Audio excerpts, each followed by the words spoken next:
മേനോന്റെ ആനയ്ക്ക് നല്ല സുഖം പോരാൻ തോന്നുന്നു. ആ പിണ്ടിയുടെ നാറ്റം എനിക്കങ്ങോട്ട് സഹിക്കണില്ല. ആന നല്ല ഉഷാറല്ലേ?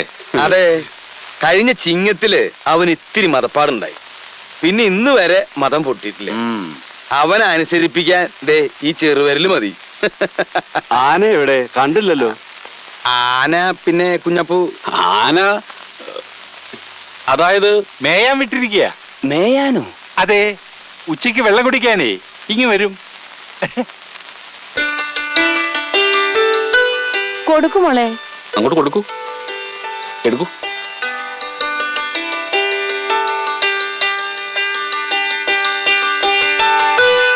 അവിടെ കൊടുക്കൂ.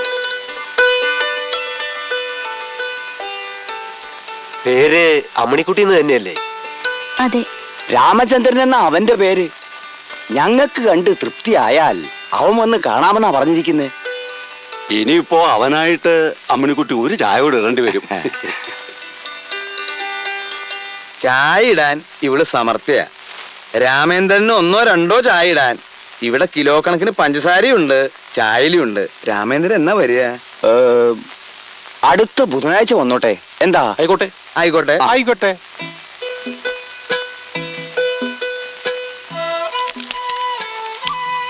ഏത് ദേവേന്ദ്രൻ വേണമെങ്കിലും വന്നോട്ടെ, ഒരു ചുക്കും സംഭവിക്കില്ല മോളെ. നേരാമണ്ണം ചായ ഉണ്ടാക്കി നീ ആ കാർന്നോമാർക്ക് കൊടുത്തോ. അമ്മാവനോട് വാശി കാണിച്ച് വെറുതെ നാറ്റിക്കണ്ട. കല്യാണം കുഞ്ഞാപ്പൂ എന്നെ കലക്കിക്കോളും. മഹാലക്ഷ്മി ഡസൻ കണക്കിന് ഈ കുടുംബത്ത് വന്ന് കയറിയെന്ന് വിചാരിക്കുക.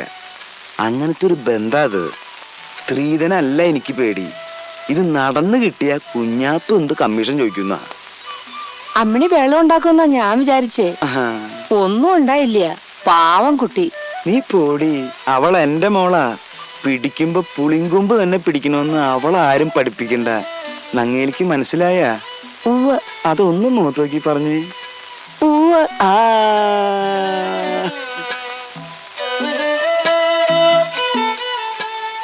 കുഞ്ഞാപ്പൂ കലക്കുമോ മോളെ? കലക്കും. ഇല്ലെങ്കിൽ നമ്മള് കലങ്ങും. പറഞ്ഞില്ലെന്ന് വേണ്ട. ശങ്കരൻകുട്ടി മേനോന്റെ ആനയുടെ പേരെന്താന്നാ പറഞ്ഞേ? വേലായുധം കുട്ടി. അപ്പൊ കൊമ്പനാ? പിന്നെ കൊമ്പില്ലാതെ വേലായുധം കുട്ടി പേരിടോ? എന്താ അമ്മാവ? അപ്പൊ എഴുന്നള്ളത്തിനൊന്നും കൊണ്ടുപോകാറില്ല? അവൻ സ്വയം എഴുന്നള്ളിക്കൊള്ളും. വേലായുധം കുട്ടിക്ക് അത്ര ബുദ്ധിയാ.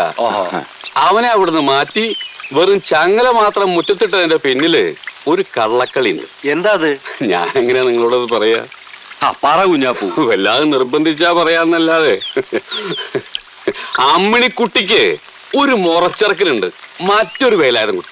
അതും ആനയാ? അതേതാണ്ട് നമ്മളെ പോലെ മനുഷ്യനാ. അവനും അമ്മിണിക്കുട്ടിയും തമ്മില് ജനിച്ച അന്നു മുതൽ പ്രണയത്തിലാ. ശിവ ശിവ. പടി കയറി വരുന്നത് കല്യാണക്കാരാണോ പിരിവുകാരാണോ നോക്കാൻ ആനയെ മറ്റേ വേലായുധം കുട്ടി പഠിപ്പിച്ചിട്ടുണ്ട്.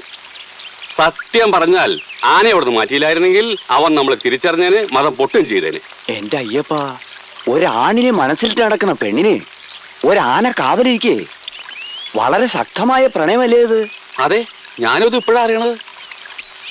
ഇതിപ്പോഴെങ്കിലും പറഞ്ഞതിന് വളരെ നന്ദിയുണ്ട് കുഞ്ഞാപ്പൂ. ഞങ്ങൾ ഊരുകയാണ്. ഊരുന്നതിന് ഞാൻ കമ്മീഷൻ മേടിക്കാറില്ല. എന്നാലും ഇരിക്കട്ടെ, ഒരാള് രക്ഷപ്പെട്ടല്ലോ.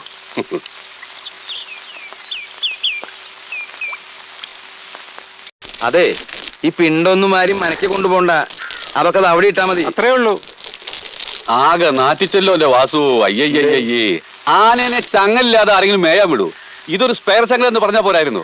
അവരെന്താ ആനില്ലാത്ത നാട്ടിൽ നിന്ന് വരുന്നവരാ? ഈ മീശ അങ്ങോട്ട് ചേർത്തൊന്നുകൊണ്ട് കൊടുത്താണ്ടല്ലോ.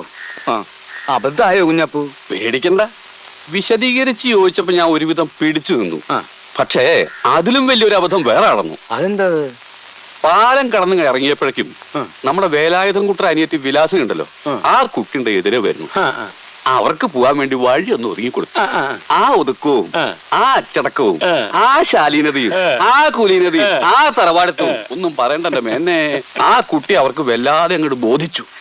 എന്റെ ഭഗവാനെ, ആ കുട്ടിയെ പറ്റി അന്വേഷിക്കാൻ എന്നോട് പറഞ്ഞിരിക്കുക. മാത്രല്ല അതിനു വേണ്ടി 500 രൂപയും തന്നു.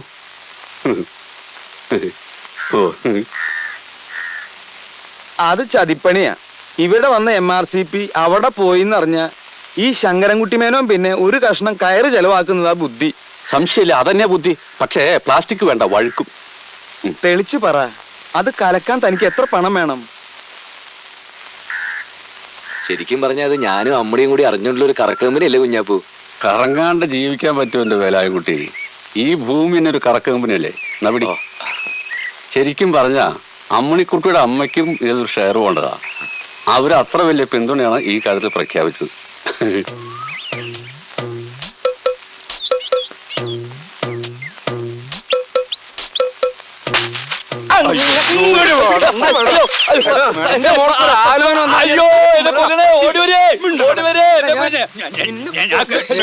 എന്നോട് കളിക്കണ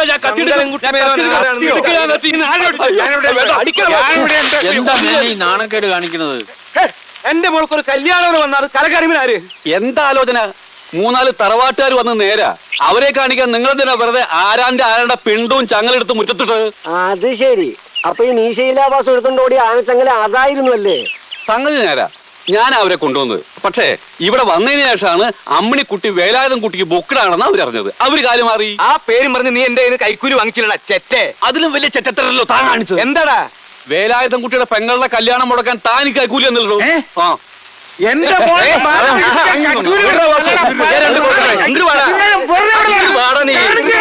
ഇതിനൊരു കുടുംബ വഴക്കാക്കി നാറ്റിക്കരുത്. ഇതൊരു ദിവ്യമായ പ്രണയമാണ്. വേലാൻകുട്ടി അമ്മണിയും മുഹബത്തിലാണെങ്കിൽ അവര് കെട്ടും, അതിലൊരു കൈക്കൂലിയുടെ പ്രശ്നമില്ല. ഇനി ഒരുത്തരും ഇത്തരം കാര്യത്തിന് വേണ്ടി ഇവിടെ കൈക്കൂലി കൊടുക്കാൻ പാടില്ല. അതെ, അധികം ആരും ഇവിടെ വിലസണ്ട. കളരിക്കൽ തറവാട്ടിലെ ശങ്കരൻകുട്ടി മേനാണ് ഈ പറയുന്നത്. ആരായാലും വേണ്ടില്ല, എന്റെ ജീവിതത്തിൽ കള്ളത്തരം കാണിച്ചാൽ തിരിച്ച് ഞാൻ അങ്ങോട്ടും കാണിക്കും. നുള്ളിയെടുക്കാൻ ഒരു മൂക്കുരുവായിട്ടല്ല എന്റെ മോളെ വളർത്തിയത്. എന്റെ അറിവില്ലാതെ ഒരുത്തിനെങ്കിലും എന്റെ മോളെ ആഗ്രഹിച്ചു എന്നറിഞ്ഞാൽ ഏറി വന്നാൽ അവരുടെ കഴുത്തിലൊരു കയറ്. അത്രയല്ലേ ഉള്ളൂ. മേനോനത് പുല്ല.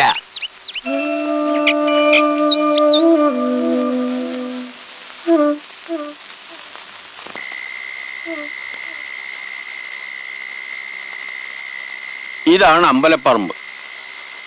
ഇത് അമ്പലത്തിന്റെ തെക്കേ ഗോപുരം. നാളെ കാലത്തെ 9 മണിക്ക് നങ്ങേലിയമ്മയുടെ കൂടെ അമ്മിണിക്കുട്ടി അമ്പലത്തിൽ തൊഴുവാൻ വരും. പ്രദക്ഷിണം വയ്ക്കാനെന്നുള്ള ഭാവേന അമ്മ മാറുമ്പോൾ അമ്മിണിക്കുട്ടി ദേ ഇതിലേ കടന്ന് വായനശാലയ്ക്ക് അടുത്ത് കാത്തു നിൽക്കുന്ന വേലായുധൻകുട്ടിയുടെ അടുത്ത് വരും. വേലായുധൻകുട്ടി അങ്ങനെ പരസ്യമായിട്ട് കാത്തു നിൽക്കാൻ പാടില്ല. ഒരു കാര്യം ചെയ്യാം, ഞാൻ വായനശാലയുടെ അകത്തിരിക്കാം. അതെങ്ങനെ? 9 മണിക്ക് വായനശാല തുറക്കൂലല്ലോ. ഞാൻ അതിന്റെ ഇടതുഭാഗത്തുള്ള തൂണിന്റെ അവിടെ മറഞ്ഞു നിൽക്കാം. പക്ഷെ ആളുകൾക്ക് സംശയം തോന്നരുത്. ആ സമയം കുഞ്ഞാപ്പൂ പഞ്ചായത്ത് ഓഫീസിലേക്ക് പോകുന്ന റോഡിന്റെ വലതുഭാഗത്ത് നിൽക്കുന്ന ചില്ലിത്തെങ്ങിന്റെ ഏതാണ്ട് പകുതിക്ക് കയറി നിൽക്കണം. എന്നാ പിന്നെ കേറി നിലയ്ക്ക് മുഴുവൻ ചെത്തിട്ട് ഇറങ്ങില്ല. നല്ലത് പറയണേ അങ്ങോട്ട് കേക്കടോ. ഇപ്പൊ താൻ കയറുന്നത് ചെത്താനല്ല, ചുറ്റുപാടുകളൊക്കെ ഒന്നൊന്നൊന്ന് നിരീക്ഷിക്കാനാ. ഓ, അപ്പൊ ആരൊക്കെ ഇപ്പൊ എവിടെയൊക്കെയാ? ഞാൻ തെങ്ങുമ്മല്, അമ്മിണിയും വേലായുധൻകുട്ടിയും വായനശാലയ്ക്കടുത്ത്. ഞാൻ റേസ് ഓഫീസിലേക്ക് പോകുന്ന വഴിക്ക് വണ്ടി തിരിച്ചിട്ട് സ്റ്റാർട്ട് ചെയ്ത് നിർത്തുന്നു. ഉബൈദ് സിഗ്നൽ തന്നാൽ അങ്ങനെ തന്നെ വണ്ടി എടുത്ത് വേലായുധൻകുട്ടിയുടെ അടുത്ത് ചെല്ലുന്നു. എല്ലാവരും കയറുന്നു. ഞാനൊരു 60-80 കത്തിച്ചു വിടുന്നു. നേരെ റേസ് ഓഫീസിൽ ചെന്ന് വിവാഹം രജിസ്റ്റർ ചെയ്യുന്നു, മടങ്ങുന്നു. സാക്ഷികള് ഒരു 2 പേര് പോരെ? മാതിയിടോ, ഇതൊക്കെ ഒരു ധൈര്യത്തിന് വേണ്ടി വച്ചേക്കുക. അപ്പോ നാളെ രാവിലെ 9 മണി മുതൽ പരിപാടി ആരംഭിക്കുന്നു. ആദ്യം അമ്പലം.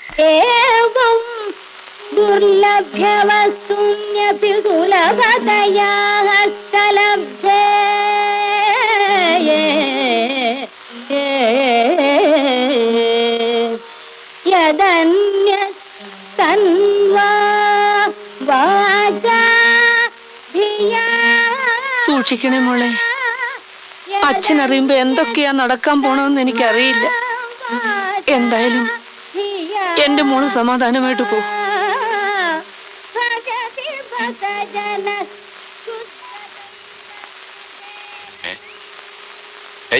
എന്താ വേലാൻകുട്ടി നീ ഇവിടെ ഒറ്റയ്ക്ക് നിൽക്കുന്നേ? ഒന്നുമില്ല. ഇപ്പോ ട്യൂഷനൊന്നും പോകുന്നില്ലേ? എന്താ അവിടെ വല്ല പ്രശ്നമല്ലോ ഉണ്ടായ? ഒരു പ്രശ്നം ഉണ്ടായിട്ടില്ല, പോണില്ല, അത്ര തന്നെ. അല്ല, ഈയിടെയായിട്ട് നീ വളരെ മോശമായിട്ടുണ്ടല്ലോ. വിളവൊന്നും വലിയ സുഖമില്ല ചേട്ടാ. അതാ. വിളവിന്റെ കാര്യം ഒന്നും പറയണ്ട. അതെ, ഒന്നും പറയണ്ട. ചേട്ടൻ ചെല്ല്, മനുഷ്യൻ ചിരിക്കില്ലേ? എനിക്ക് ധൃതിയില്ലടാ. പക്ഷെ എനിക്ക് ധൃതിയുണ്ട്. ചേട്ടൻ പോ, 9:30 ബസ് പോവും. ആട്ടെ, മുത്തശ്ശിക്ക് ഇപ്പൊ എങ്ങനെയുണ്ട്? മുത്തശ്ശിക്ക് ഒരു കുഴപ്പമില്ല. അല്ല, പനിയൊക്കെ ആയിട്ട് കിടപ്പാന്ന് പറഞ്ഞിട്ട്? മുത്തശ്ശിക്ക് അമ്മയ്ക്ക് അപ്പുറം യാതൊരു കുഴപ്പമില്ല. ചേട്ടൻ ചെല്ല്. സത്യം പറഞ്ഞ നീ എന്തിനാ ഇവിടെ നിൽക്കണേ? ഞാനിവിടെ നിൽക്കണതാ, ഒരു പെണ്ണ് വരാന്ന് പറഞ്ഞിട്ടുണ്ട്. ഞങ്ങൾ തമ്മിൽ ഒളിച്ചോടാനുള്ള പരിപാടിയാ. രജിസ്റ്റർ മാരേജ് ചെയ്യാൻ. എന്താ മതിയാ? ഏതാ പെണ്ണ്? നിന്റെ കെട്ടിയോള് നാരായണി. വിട്ടോ വിട്ടോ, അവര് പുറപ്പെട്ടു കഴിഞ്ഞ്. വിട്ടോ. വണ്ടി സ്റ്റാർട്ട് ആവണില്ലടോ. ഇതുകൊണ്ട് വർഷാപ്പിക്കളാ പ്ലാനൊക്കെ തെറ്റി. സമയത്തായെന്നറിയോ? വണ്ടി സ്റ്റാർട്ട് ആവണില്ലടോ. അയ്യോ, കാലിമ കാലും കയറ്റിയിരിക്കാതെ ഇറങ്ങിയ വണ്ടി ഒന്ന് തള്ളു. എന്നാ ഇറങ്ങാൻ സമയമില്ല. എന്തൊരു കഷ്ട നോക്കണേ ഇത്.